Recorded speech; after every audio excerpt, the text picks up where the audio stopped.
Boa noite, sejam todos bem-vindos ao nosso encontro de celebração. Celebramos ao Deus Eterno, Criador dos céus e da terra e de todo ser vivente. Celebramos a Jesus Cristo, que é a graça de Deus manifesta aos homens, que nos livra da condenação eterna. E como celebramos? Celebramos com louvores ao nome de Deus e a Jesus Cristo. Celebramos com gratidão pelos benefícios que nós recebemos, apesar de não sermos merecedores. E celebramos proclamando os ensinos de Jesus Cristo, que nos trazem esperança, fé e salvação. Que nesta noite, em seu coração, você esteja pleno em louvor ao nome de Deus, pleno em gratidão por tudo que tem recebido, apesar de não ser merecedor, e também que esteja plenamente aberto para receber os ensinos de Jesus Cristo para hoje.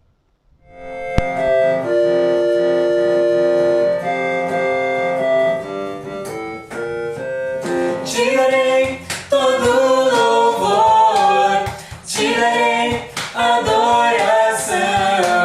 Só a ti minha alma anseia, meu louvor somente a ti darei.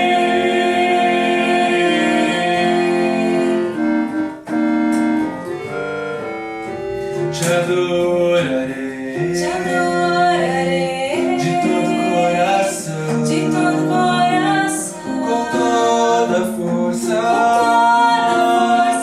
Te louvarei te louvarei todo dia. Buscarei ao Senhor buscarei ao Senhor, teus caminhos, sempre seguirei. Te darei todo louvor, te darei adoração. Só a ti minha alma anseia, meu louvor somente a ti darei.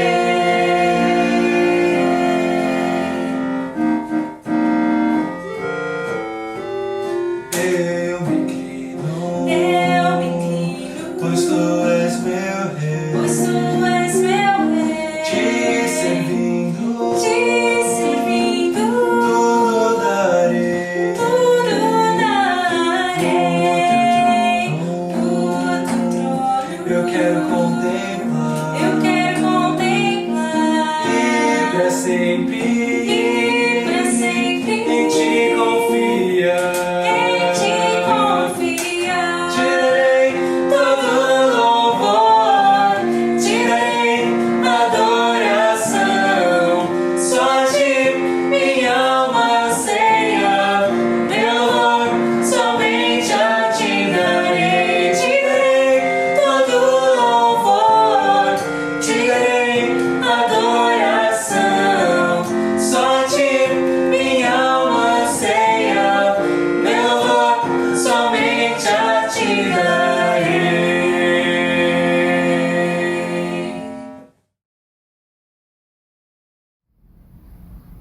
Amadas irmãs, amados irmãos, esse é o momento de estarmos juntos em oração, pedindo a Deus, pedindo ao nosso Senhor Jesus Cristo que nos abençoe, nos proteja a humanidade.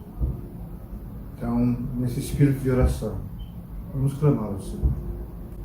Pai de amor e querido Senhor, na Tua presença, em nome de Jesus, nós te pedimos, Senhor, nos ajuda nesse momento, nos livra dessa doença que vem desafiando a todos. Nós confiamos em Ti, Pai. Ilumina a mente dos médicos, cientistas, para que a cura seja providenciada através de Ti, Senhor. Pai amor, nós sabemos o quanto é difícil estarmos distante de familiares, de irmãos e irmãs queridas, estarmos isolados no mundo, estarmos ansiosos, correndo perigos, correndo riscos. Mas estamos crentes, Pai, que o Senhor é a nossa esperança, a nossa salvaguarda, o nosso socorro. e em Ti confiamos, Pai. Nos fortaleça, nos deixa unido em Teu nome, nos deixa unido em Tua palavra, Senhor. Que a Tua igreja do mundo inteiro, que a Igreja Batista Mulher, localmente reunida neste momento através da tecnologia, possa entender que mesmo a distância física que nos encontramos hoje não nos deixa separados de Ti, não nos deixa separados um dos outros. Nos abençoa, Pai. Nos fortaleça, nos dá confiança, perseverança e a esperança de que o Senhor sempre agirá em favor daqueles que Te amam. Nós queremos Te pedir, Senhor, que o Senhor possa alcançar todos os corações do mundo, para que a reflexão desse isolamento possa trazer a união contigo, a união entre toda a humanidade. Nós queremos Te agradecer, Pai, porque o Seu Filho amado Jesus veio para nos salvar, trouxe a Sua instrução, a Sua palavra, nos ajuda a segui-la, nos ajuda a proclamá-la e nos ajuda, Pai, a estarmos livres de todo o mal. Nos salva, nos protege, nos abençoa, Pai. Em nome de Jesus. Amém. Que Deus possa abençoar a Sua igreja no mundo inteiro.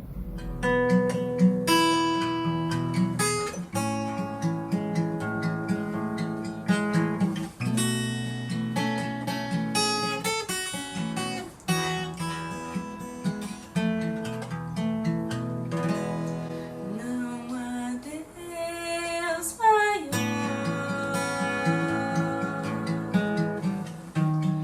não há Deus melhor.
meus queridos irmãos da Igreja Evangélica Batista Moriá e aos amigos que nos assistem neste momento.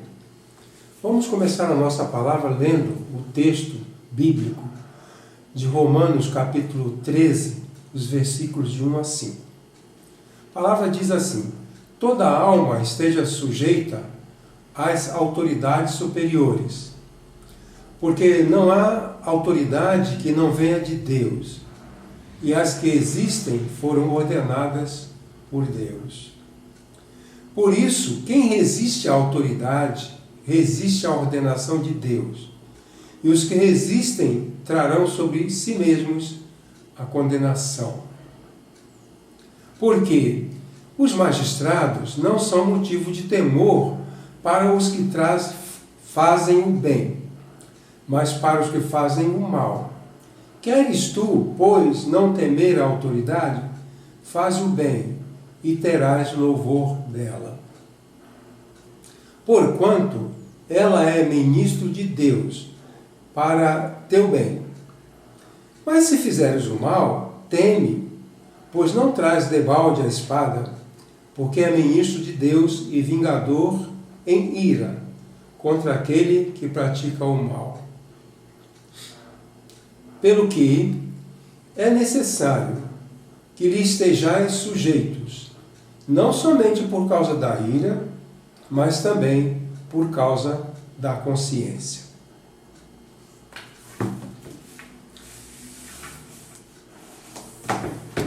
Essa passagem nos mostra que o apóstolo Paulo recomenda submissão às autoridades.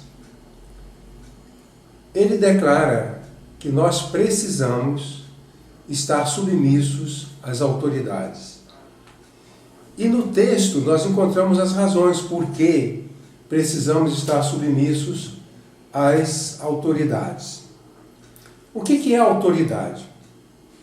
Uma das maneiras de entender a autoridade é dizendo que a autoridade é uma pessoa ou uma instituição que tem competência para determinar condutas a serem adotadas por participantes de um grupo humano, como família, comunidade, uma cidade, um estado, um país.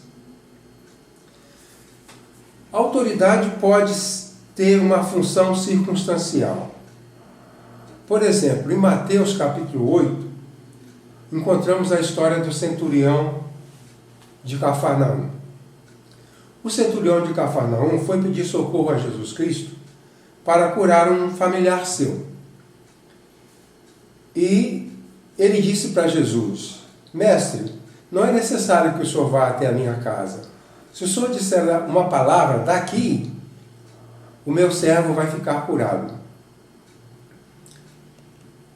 E ele disse mais: isso é porque eu sou autoridade. Se eu der uma ordem para um soldado, ele vai obedecer. Mas também eu tenho autoridade sobre mim, e eu obedeço também. Mais ou menos isso que foi dito ali por aquele centurião. Então, a autoridade pode ser uma função circunstancial. Por exemplo, o comandante de um navio é autoridade ali no navio.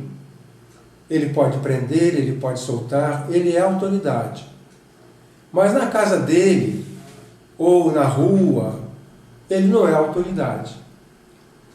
Se houver em um navio o presidente dos Estados Unidos, ali no navio ele é submisso. Ele não manda no navio. O comandante do navio manda nele. Então a autoridade muitas vezes ela é uma função que ocorre em determinadas circunstâncias. Por exemplo, um capitão do exército aqui no Brasil é autoridade sobre um sargento, mas ele não é autoridade sobre um coronel. Circunstancialmente, uma pessoa ou outra está no posto de autoridade. Quando eu falei sobre o que é autoridade, eu disse que é uma pessoa ou uma instituição que tem competência.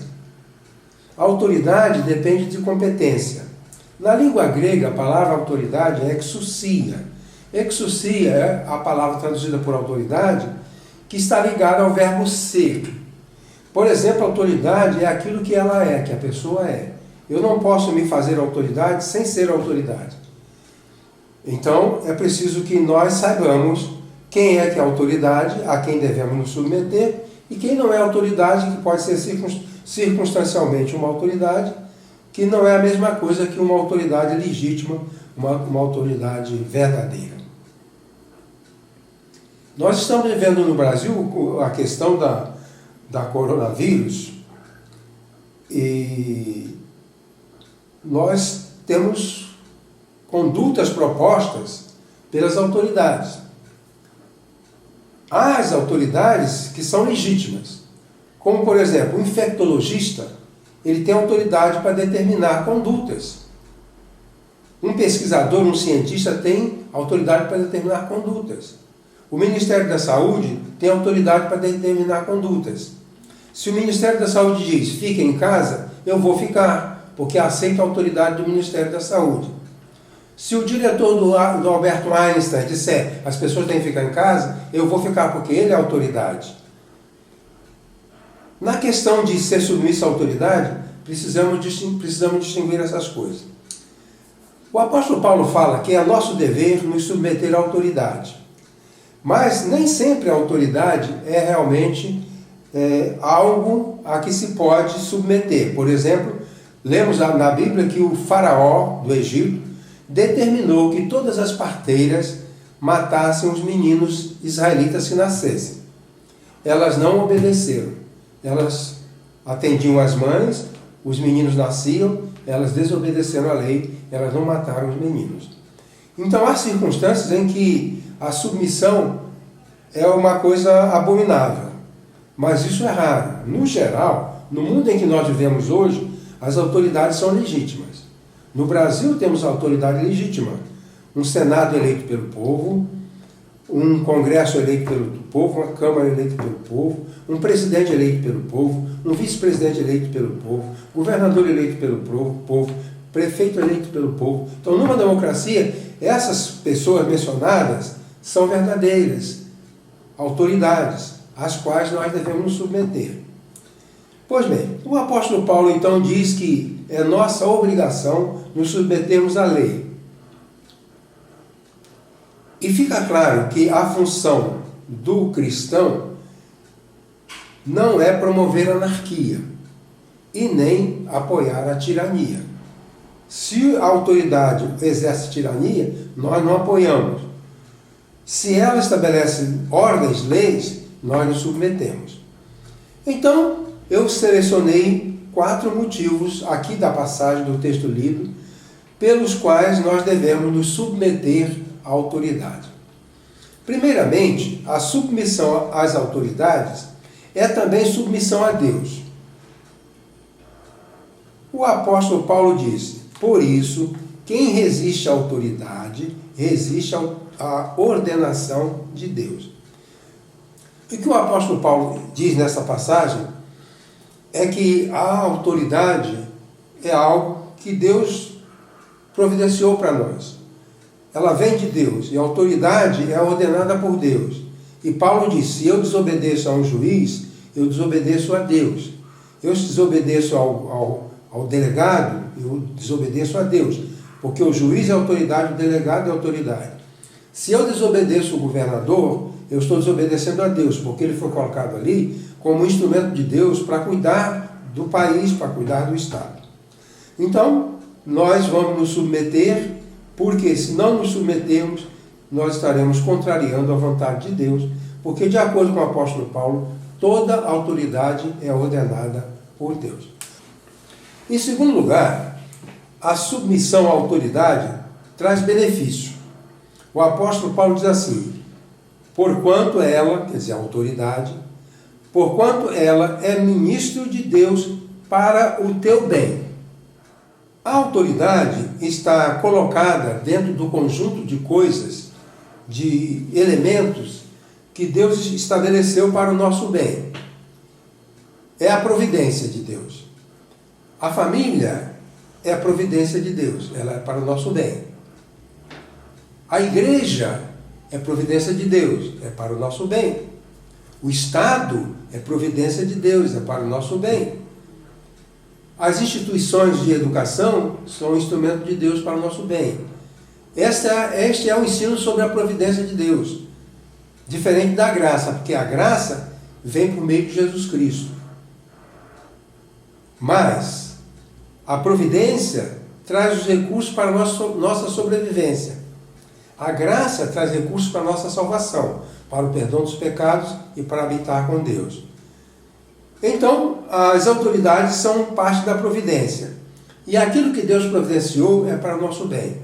A chuva é providência de Deus. O ar é providência de Deus. As florestas são providência de Deus. A água é providência de Deus. A igreja é providência de Deus. O Senado é providência de Deus. A Câmara dos Deputados é providência de Deus. Os hospitais são providência de Deus. E assim nós vivemos por causa da providência de Deus. 2 comentários.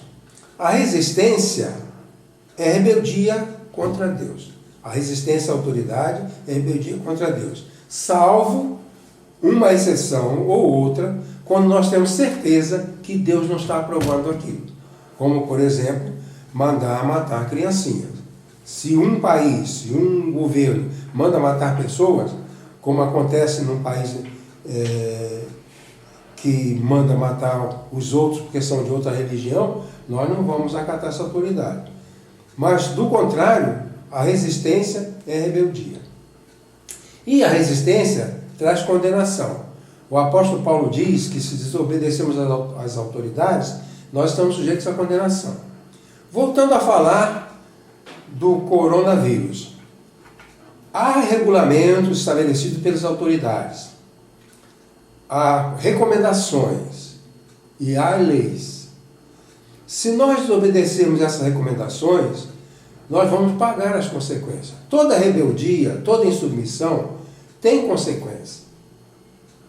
Se nós não nos cuidarmos, como as autoridades estão mandando, se nós não nos protegermos, como as autoridades estão ensinando, estão ordenando, se nós não fizermos como os especialistas nas infecções, os especialistas em epidemiologia, se nós não obedecermos a essas autoridades, nós pagaremos as consequências. Então, as pessoas serão prejudicadas, como estão sendo prejudicadas, e ao mesmo tempo elas prejudicarão as outras pessoas. Em terceiro lugar, a submissão revela a verdadeira cidadania. Eu pedi a Larissa para procurar na internet quais eram as atribuições do Ministério da Cidadania. Atribuições do Ministério da Cidadania. E eu fiquei decepcionado, porque no documento que ela me forneceu, o Ministério da Cidadania está ligada ao voluntariado. Só isso, não tem mais nada. Tem a ver com voluntariado. Mas isso é pouco para a cidadania. Cidadania não é só isso. Há uma ideia de que a cidadania é oferecer saneamento. É verdade. A cidadania implica em ter saneamento, em ter água, ter hospital, ter escola. Mas isso é pouco. Por quê? De acordo com o que o apóstolo Paulo diz, ele diz que pelo que é necessário que estejais sujeitos, não somente por causa da ira, mas também por causa da consciência. Então, há duas razões para nos submetermos às autoridades. Primeiro, porque é uma rebeldia e estaremos sujeitos à punição. O policial, em alguns casos, já prendeu ou multou pessoas que estavam se rebelando contra as normas propostas para a proteção do nosso país da doença. Então, o apóstolo Paulo diz que nós deveremos obedecer não somente para não ficarmos doentes, mas por uma questão de cidadania. A palavra cidadania aqui dá a ideia de melhor dizendo, a palavra consciência, que eu estou comparando com cidadania, essa palavra dá a ideia de uma compreensão do certo e do errado. Consciência, na Bíblia, é uma capacidade, é uma lucidez quanto àquilo que é certo e quanto àquilo que é errado.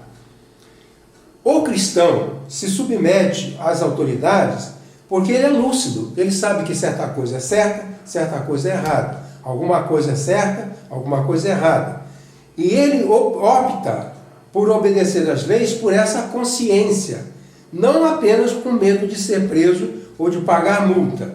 E o apóstolo Paulo diz que nós devemos ser submissos não apenas por causa da ira. A ira é a ira das autoridades, é a ira da polícia, é a ira do juiz. Mas se não devemos obedecer apenas para fugir da ira, para fugir de punição, mas também nós devemos obedecer para demonstrar cidadania. O verdadeiro cidadão não é aquele que apenas recebe do Estado benefícios, é aquele que cumpre seu dever, cumpre as leis. Isso faz parte da cidadania. Então, quando eu penso em cidadania apenas como resolver problemas sociais de sobrevivência, isso está correto, mas é pouco. O verdadeiro cidadão é aquela pessoa que evolui de tal maneira a ter consciência do que é certo e do que é errado. Finalmente, o apóstolo Paulo diz que a submissão à autoridade é dever de todos, cada alma. As leis, as normas, as decisões impostas, elas são para todas as pessoas. Quando se diz os brasileiros devem ficar em casa, é para todos os brasileiros. Cada alma, o apóstolo diz assim, cada alma seja submissa às autoridades. Ele não diz, se você tiver pouco dinheiro, você fica em casa. Se você tiver muito dinheiro, você vai viajar de helicóptero. Não é isso que a norma diz. A lei diz, todas as pessoas devem contribuir para não ficarem doentes e para não contribuírem para a doença das outras pessoas. É dever de todos. Toda alma tem a obrigação de cumprir as normas, se submeter às leis, se submeter às autoridades, porque ela cuida de si mesma e ela impede que outras pessoas sejam prejudicadas.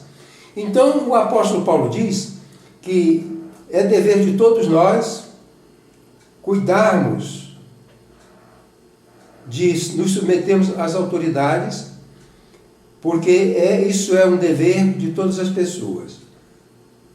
Toda alma, o apóstolo diz, esteja sujeita à autoridade. Pois bem, meus queridos, o que eu queria dizer é isso, a importância de submissão à autoridade. E Paulo dá os motivos. Ele não somente ordena que o cristão se submeta à autoridade, mas ele dá a razão por quê. A submissão às autoridades é também submissão a Deus. Nós cristãos somos submissos a Deus. A submissão às autoridades traz benefícios. Ela é ministro de Deus para o nosso bem. É parte da providência de Deus, é para o nosso bem. A submissão à autoridade revela a nossa condição de cidadania, manifesta a cidadania. O cidadão é consciente do que é certo, do que é errado e opta por fazer o que é certo. E, finalmente, é dever de todos. Todas as pessoas devem ser submissas às normas de preservação, às normas de saúde, às normas de segurança. É para todos os cidadãos, é para todos os brasileiros. Aquele que não obedece, que não se submete, ele está violando o princípio da palavra de Deus. Ele não pode ser considerado um cristão autêntico, que não se submete à tirania e nem pratica a anarquia. Essa palavra é importante, guardemos-la em nosso coração e que Deus nos abençoe. Quero contribuir com dízimos e ofertas para a Igreja Evangélica Batista Moriá. Como faço? Primeiro, não saia de casa. Utilize os canais digitais, como o aplicativo e Internet Banking. Informe o destino de sua oferta, enviando o comprovante para o e-mail abaixo, descrevendo o destino de sua contribuição, dízimos, ofertas para missões, pagamento de terreno. Caso tenha dificuldades, não se preocupe. Guarde sua contribuição para quando estivermos reunidos novamente. Aqui estão os dados bancários. Eles também estarão disponíveis na descrição do vídeo. E o mais importante, contribua com alegria. Cada um contribua segundo tiver proposto no seu coração, não com tristeza ou por necessidade, porque Deus ama quem dá com alegria.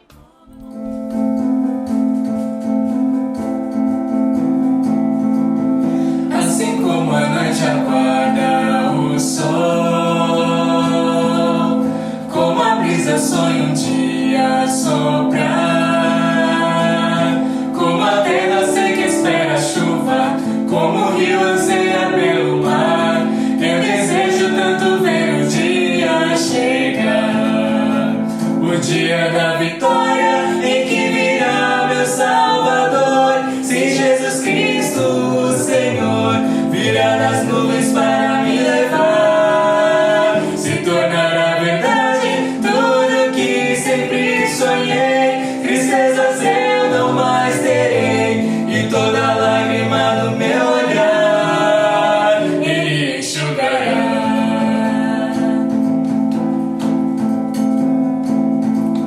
Braços levantados livres do mal, igualdade e justiça haverá. Já não mais terá morte ou guerra, novo céu e uma nova terra.